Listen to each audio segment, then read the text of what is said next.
the beginning of the path, the foundation of the path, the opening of the path, is most important, because the way that the entire mandala is revealed to you will have a tremendous impact on how the rest of your practice opportunity actually goes. And there's a two-hand kind of connection. The way that the teacher offers the Dharma to you so that it can meet your mind and so that understanding can be had is very important. But also the way that you approach the teacher and approach the Dharma. Both matter equally. It's definitely an agreement, and it takes two hands to clap in this way. So when we approach the Dharma, the first thing that we learn about Dharma is that it's different from our ordinary experience. It has to be different than our ordinary experience because we are depending on the Dharma to awaken us to the primordial ground that is our nature. And that's going to take a tremendous effort because our five senses are constantly filled and diluted with ordinary samsaric experience. So the way that we meet the path has to be with recognition. Our minds have to recognize that this is not ordinary birth and death experience, that this is not the kind of experience that just leads to more worldly stuff. For instance, we go to work maybe every day or many days. We have projects, we have homes, we have families to take care of. There are many different things that we have to accomplish. But we know that when we make dinner, we will end up with food. And we know that when we clean the house, we will end up with a clean house. We know that when we work, we will end up with certain kinds of worldly experiences and money.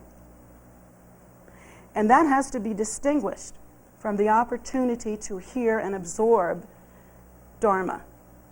Because Dharma does not lead to worldly result. It's not going to help you get your housework done unless, of course, your mind is calmer and you're able to work better. It's not going to help you make more money, and it shouldn't even be thought of that way, of course. And it's not going to help you to accumulate worldly experience any more than anything else does. There will be some worldly experience. After all, you drove here. But the opportunity to practice Dharma has to be recognized as something very different.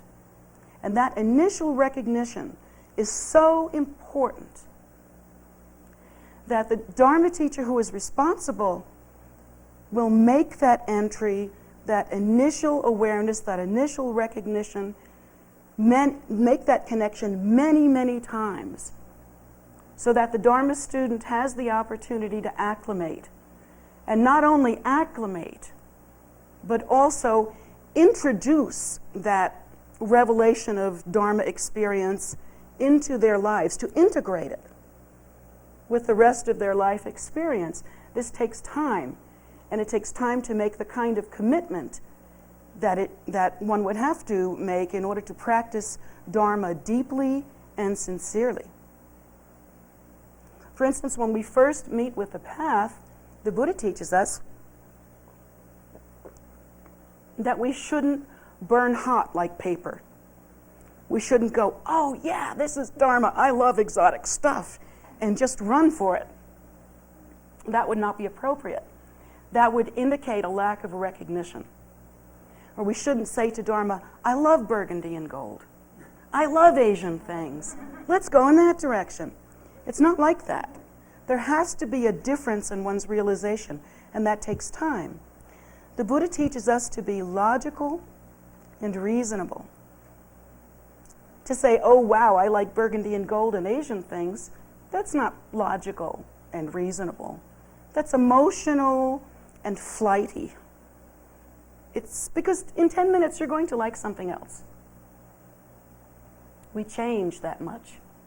Our emotions are that ephemeral. So when we practice, when we come to Dharma, we have to build a foundation that does not allow for that ephemeral experience. You don't want Dharma to disappear from your mind the way dew disappears from a leaf when the sun comes up. That connection with Dharma has to be firm. like the foundation on which a house is built. If the house is built on sand or marsh or without a proper foundation, of course it will not last long. And for human beings who are on the path of Dharma, the experience will be something like building a structure of logic and reason that doesn't stand. Because the logical and reasonable parts of our minds are not satisfied. So to build a foundation that shifts is not such a good thing. To build a practice based on some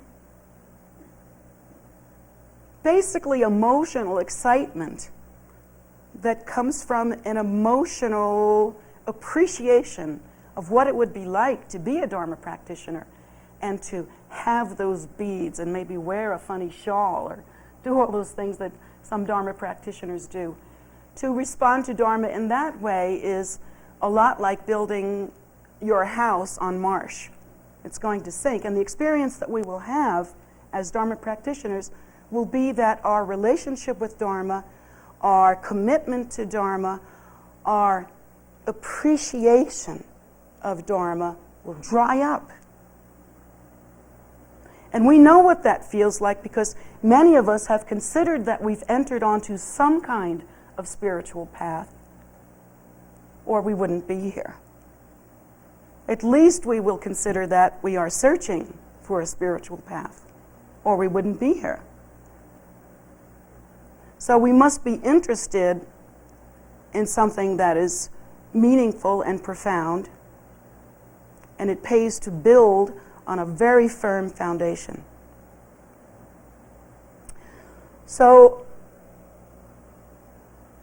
there are two things that have to happen, and as I was about to tell you, I'd like to explain how this will happen. What are the two hands that are going to clap here?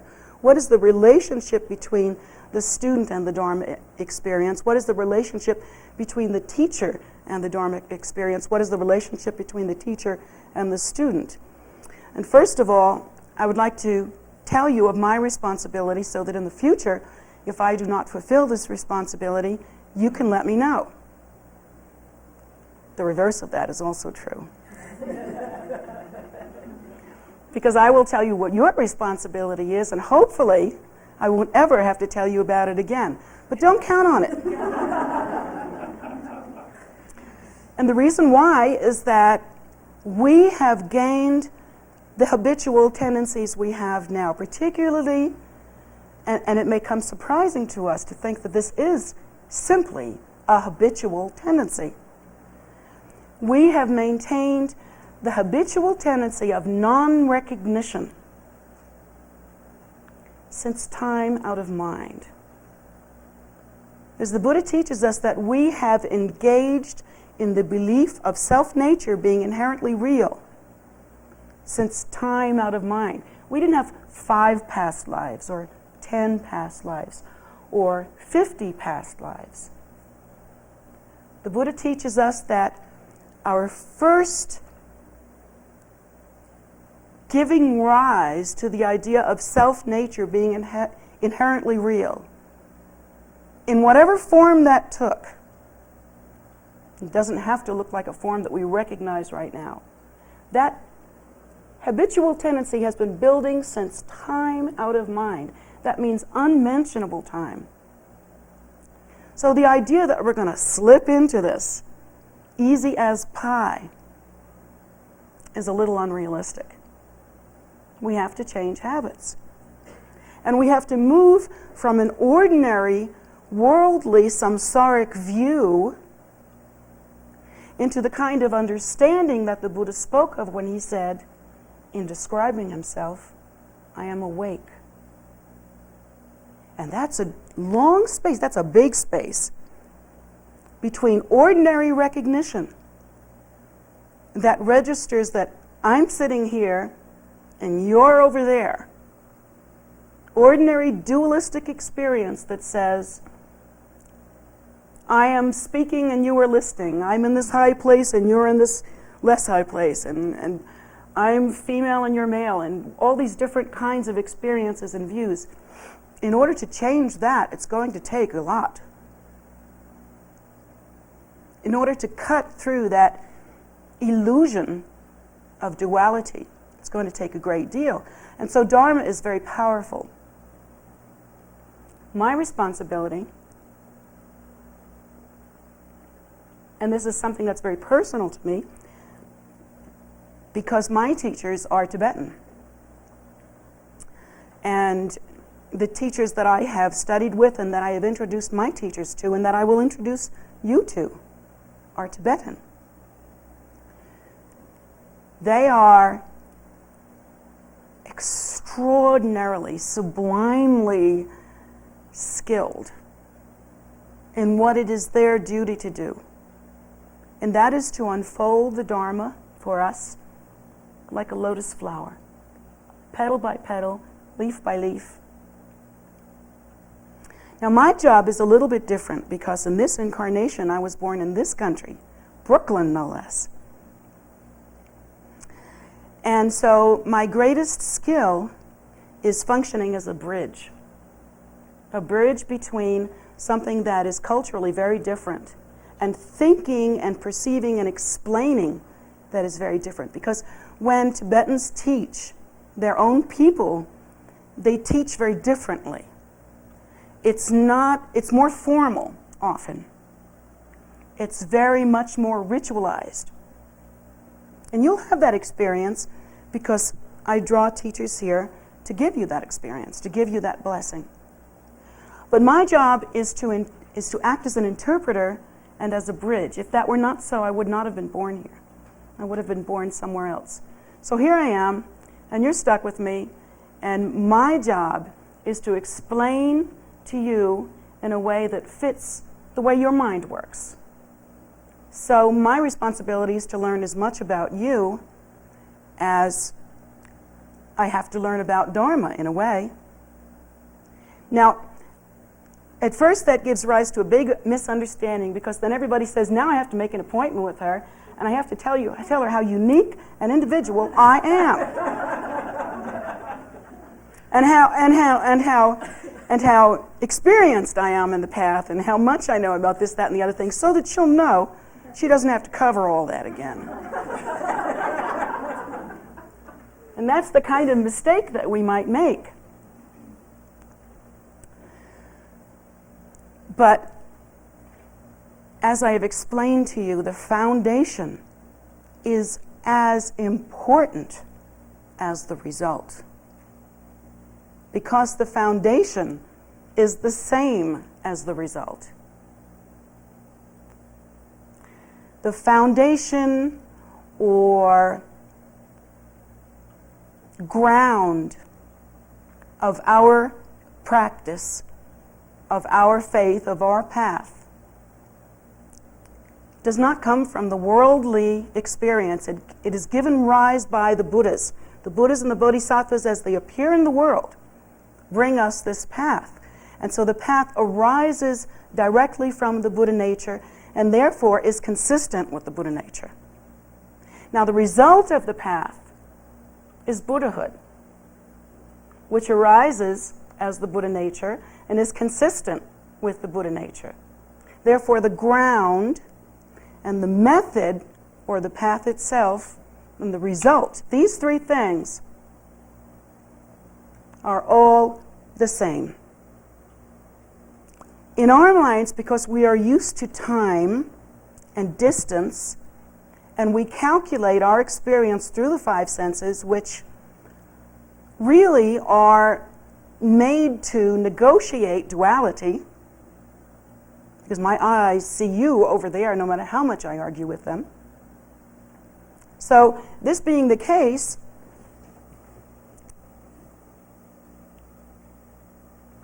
we have to be able to discriminate between what arises from Buddhahood and results in Buddhahood and what arises from our ordinary experience that seems righteous and seems important because it is all we've ever known.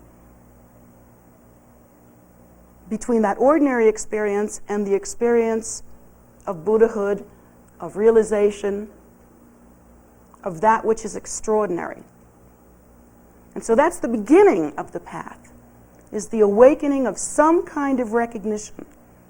Now, each one of you will practice the path differently. That doesn't mean that we get to make up our own. But it means that each one of us has a different karmic propensity or habitual tendency. Each of us tends to process information slightly differently from others. Each of us tends to generate view or the proper understanding differently from others. And the great thing about the Buddha Dharma is that it allows for that. It's not see the blue aura, give the blue speech. It allows for that. There are many different methods that are contained within the path. And of course, the choice is always yours. But you should choose not according to how much you'd like to do right now. Think instead of choosing more in line with what you'd like as a result later on. It's okay and it's proper and appropriate to enter onto the path logically, reasonably, diligently, and slowly. But it's important to recognize that what you want in the end is so very different from ordinary experience that it will take a very different commitment and effort than ever we have had before. My responsibility then is to introduce Dharma, to begin to ripen and mature the mind and prepare the mind for practice, to begin to help the students accomplish a phase in their practice which is called turning the mind towards Dharma. And again, that turning the mind towards Dharma is recognition. It is helping us to distinguish between what is ordinary, human, everyday, worldly, and that which arises only from Buddha, from the Buddha nature, from the ground of our being, that which is extraordinary and not of the world. The distinction between these two things is in the beginning the most important step that we can make. Interestingly, all along our path, it is the most important reevaluation we have to make constantly and consistently. And even when we come to completion stage practice, it is that distinction which results in mature spiritual discrimination, which is so rare, perhaps as rare as Buddhahood itself. That spiritual discrimination is as important in the end, perhaps more so, even than in the beginning, but its importance cannot be denied all the way through.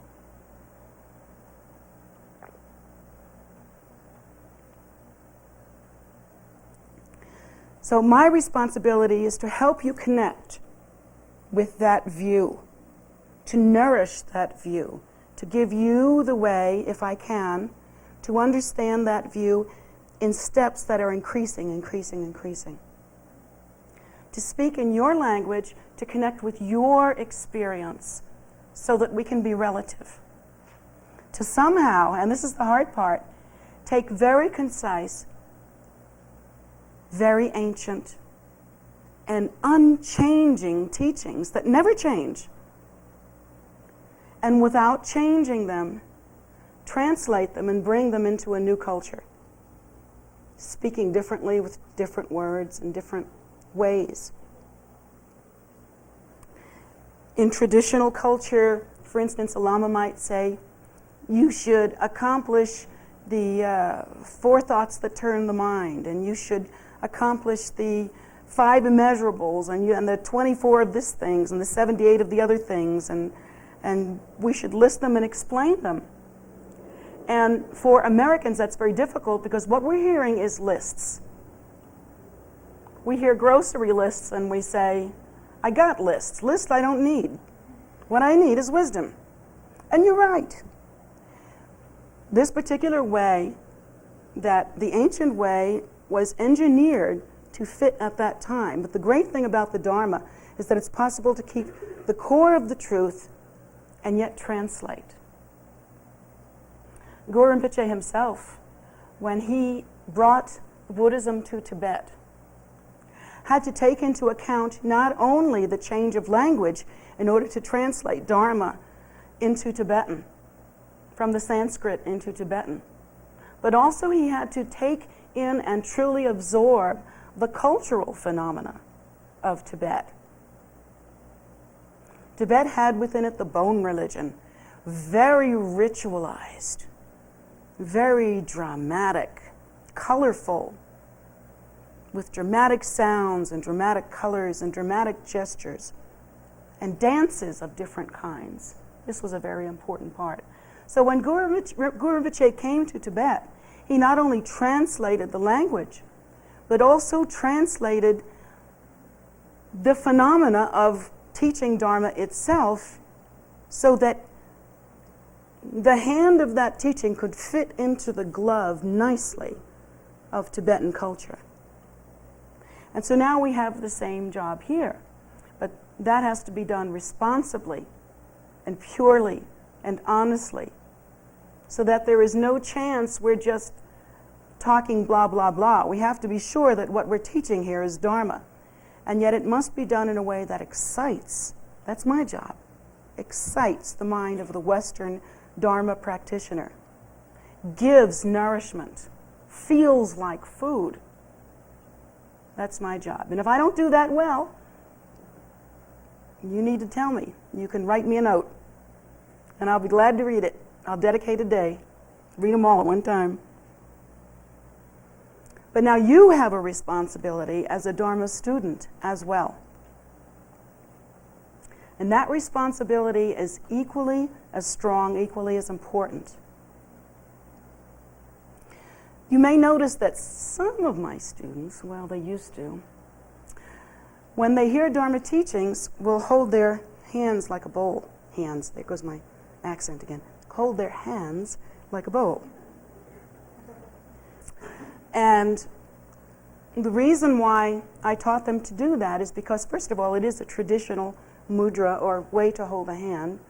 But beyond that, it's also a reminder that our minds, and this is the responsibility of the student, should be like a bowl. Now, when we first approach the path, as I've said, we have to be logical and reasonable. You're not supposed to accept everything you hear just because. That's silly faith. That's cheap faith. You can buy that for a penny. I don't want that. Just to accept everything that's said without any understanding would be ridiculous. But to accept something that the Buddha has taught, because the Buddha has taught it in his wisdom, with the awakened mind that the Buddha has taught, well, that's different. You might want to go with that. I would. So that is the kind of logic and reasoning that we have to apply. Is this the Buddha's teaching? Now, maybe I've heard something else. Maybe, for instance, the Buddha says that if we are impoverished, like poor, the way to change that condition, the way to apply that antidote, is to make many offerings freely and generously to the Buddha, Dharma, and Sangha, but especially and most importantly, to keep the inner posture of true generosity so that we can, if we see people who are poor or hungry, so that we develop the kind of mind that wants to feed them, wants to take care of them, wants to help, wants to give generously. The Buddha teaches us that if we don't have anything in this lifetime, that if we are truly impoverished, it's probably because we didn't give much at some time in the past. Well, it doesn't mean that you never gave anything before. I know you can say to me, well, what about when I was 12? I gave away my allowance, and you can think about all these times that you were a giving person. As I've said, we have been revolving in samsaric condition with the belief in self-nature as being inherently real since time out of mind. We've had lots of time to be both generous and not generous. So we have everything in our dusty ditty bag of karma. It's all in there. We have the karma of some generosity, or we wouldn't be here. We have the karma of some not generosity, or we'd be a lot better off. I have something for you. Here. No, sorry, Lucia. Clonked her right in the head. Well, we'll hope there's a blessing in that.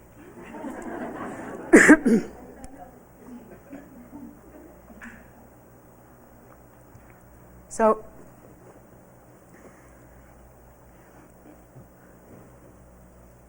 we have this responsibility to really judge for ourselves how Dharma should be taken in. This is something that it's like when the teacher meets the student. At that time, there has to be a connection that is firm. If the student holds their mind and their heart and their nature like a bowl and says, well, all right, this is the beginning. I don't know if this is for me yet. I'm coming in just the way the Buddha taught me to come, which is I'm thinking. I'm judging, I'm learning, I'm trying to take in, I'm listening without, when I say judging, I mean weighing. I'm listening without non-virtuous judgment. And I'm saying, okay, so what is the truth in this? So why is this true? And I'm questioning. This is the time for questions.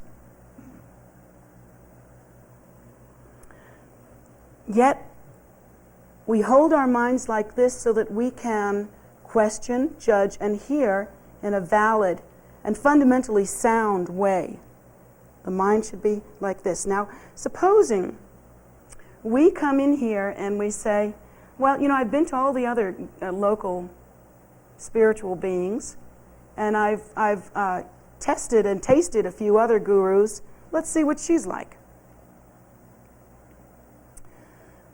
That kind of posture is inappropriate. It is, first of all, an insult to the three precious jewels, because one isn't listening honestly. One is looking at something that arises from the very Buddha nature and saying, I don't know. I don't know if I'm connecting here. I don't know if I want to really listen to this. And what should be a quality that we see in a student that is more virtuous, like diligence, or true concern, caring to hear the teachings, instead is like an arrogance. And this is the worst problem. It's the worst obstacle. The story of Buddha, when he first became enlightened, he sat under the Bodhi tree, and suddenly all the demons of Mara rose up, and Mara said, I'm going to tempt you. And that's both a true story and a symbolic story. Because when we meet with the path, our own inner Maras come up, and they say, I'm going to tempt you. And our inner Maras say to us, well, you don't have to listen because you can maintain your comfortable status quo kind of place in the world. You know that you live in a certain place, you know you have a certain occupation, you know you have a certain status. You don't like to change that because that gets really messy. So you can come in and have instead of your heart and mind being like this, your heart and mind is like a bowl turned over. And all the Dharma, all the nectar of Dharma that you could have taken in and heard for yourself, instead just runs off and becomes just like nectar run off on the ground. So instead, we should be listening with a kind of commitment. And there's fine-tuning to be made. Nobody that first approaches the path can possibly first approach it with a final commitment. When I say commitment, I mean the initial commitment to listen purely. That's all. That's how we start. That builds the foundation. So that's the student's responsibility. When the student comes in to hear the Dharma, it should be with respect. It should be without the kind of judgment that says, well, I've been to other gurus and they teach differently and I like their way better. Or I don't like what she's wearing. Or something. I don't know. That kind of coming in with holding that kind of posture and not allowing the mind to collect the nectar like a bowl is a posture of ignorance, and not only that, arrogance and even hatred. The mind then is not suitable, it is not fit, and there will be no blessing.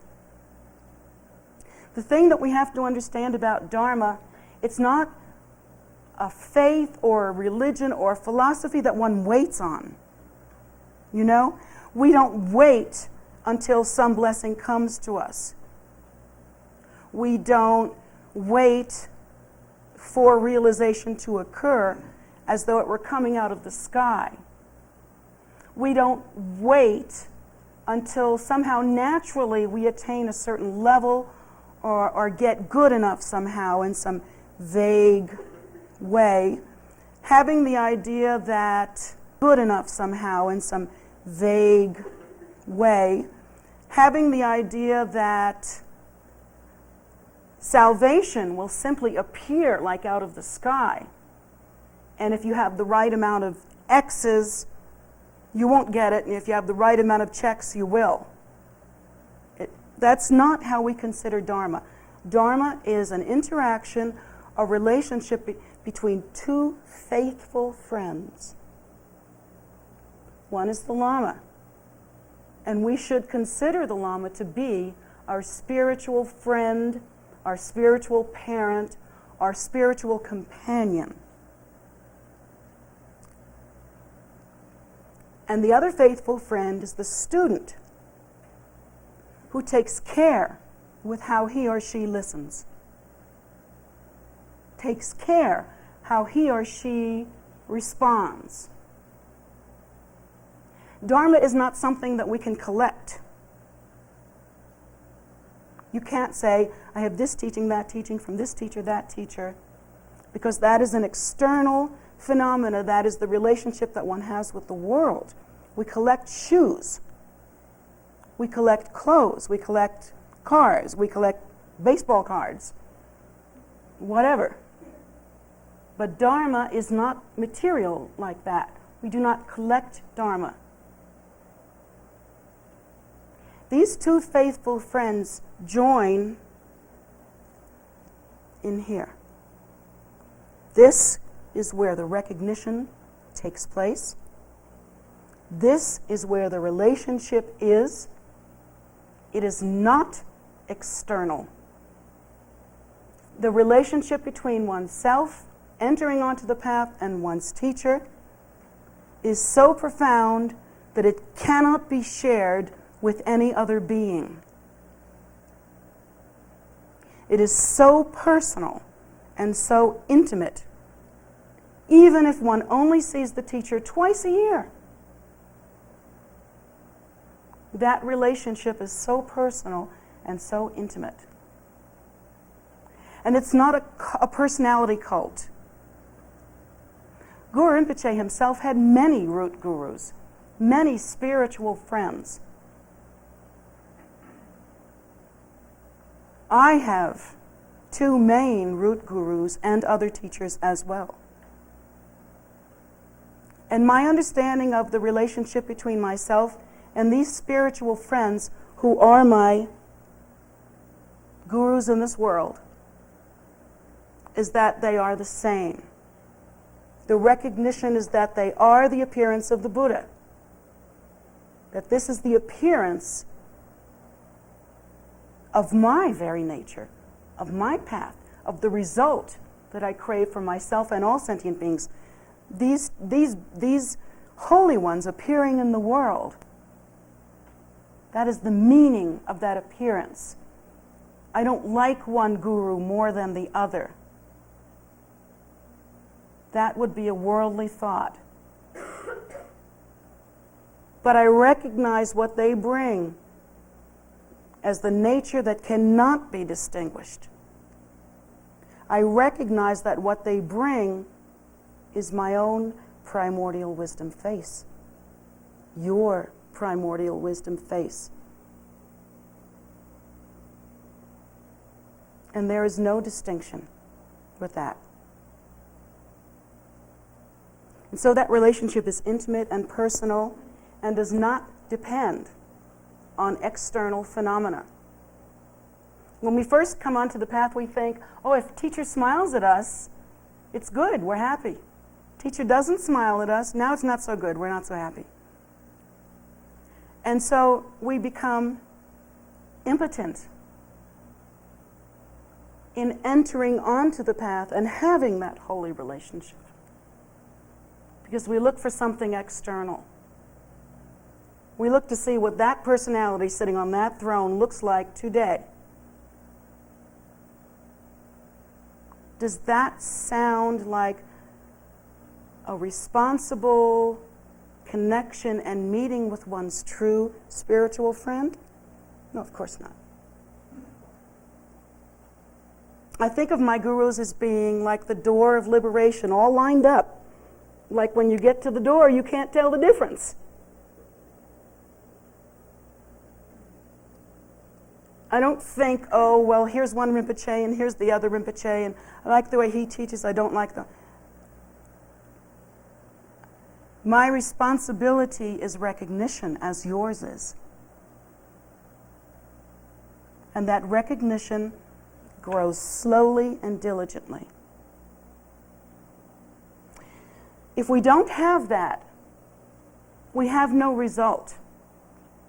Because in the end, even though we may adapt all the outer appearances of Dharma, we will not have the inner foundation, the inner tether, the thing that binds our hearts and holds us and keeps us safe and keeps us firm. It has to be this dual connection. In our philosophy, in our religion, which distinguishes us from many other religions,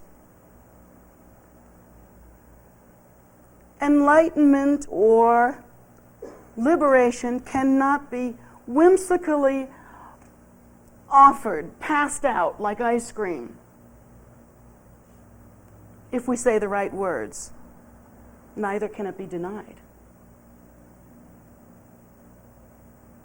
In our faith, we don't wait for liberation, we consider our part in it. And so here comes the birth of this truly precious and beautiful relationship that is different from all relationships, and that other relationships end. No matter how much in love you are with whoever you're in love with, that relationship will end. It will end one way or the other. It may come back again someday, but you can't count on that. You don't know when. Could be such a long time from now that, by your standards, it would be almost never. We who are living in time do not understand how long it can be. So no matter what devotion we have for our children, or how much love, or whatever that relationship is, if it begins, then it ends. The amazing thing about meeting with one's spiritual friend, meeting with one's teacher, is that when recognition occurs, okay, let's say that again. When recognition occurs and we understand that this meeting, this appearance of one's guru is the appearance of one's own Buddha nature in the world, when that recognition occurs, we will also understand that that relationship never began. There was no beginning. It was always so. And if it did not begin, it cannot end. It is the only friendship that will last from now until our recognition becomes so pristine that we too achieve enlightenment, and in that state understand non-duality.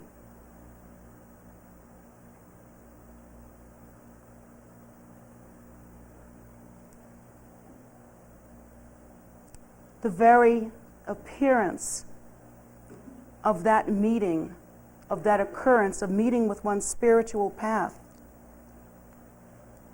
is the rising up of what we call bodhicitta, or the great awakening, the great compassion. We are wandering in confusion. Buddha teaches us, or the Buddhist teachings look like this.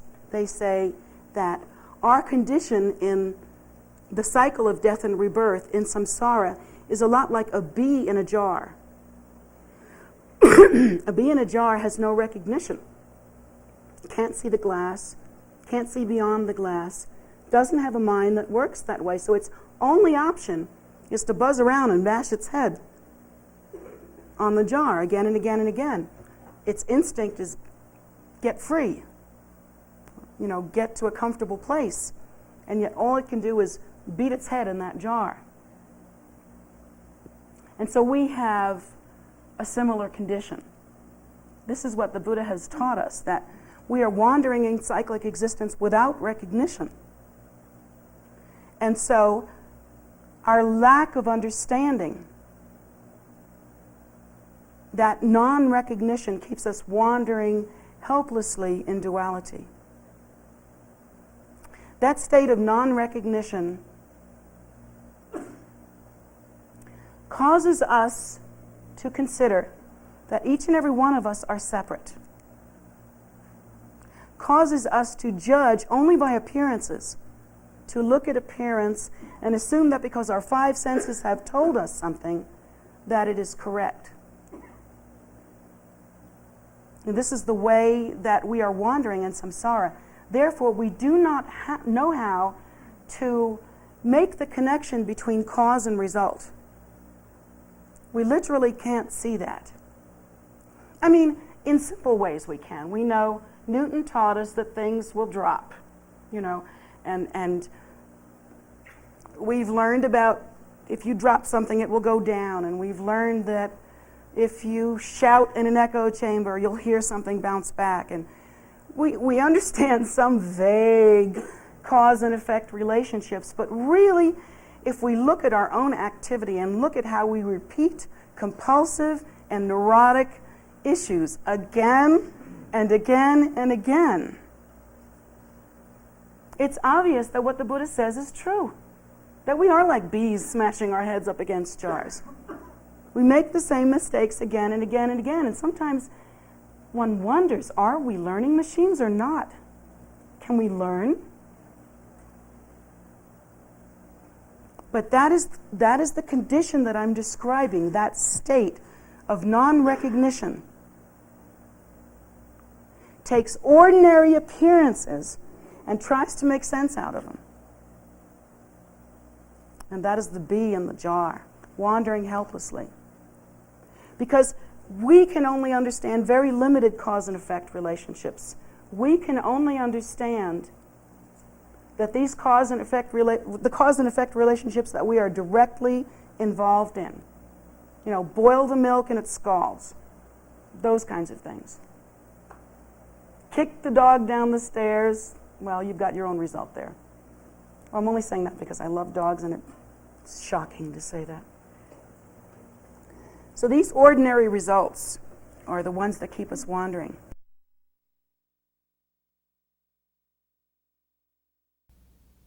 Nanda, Dhamma,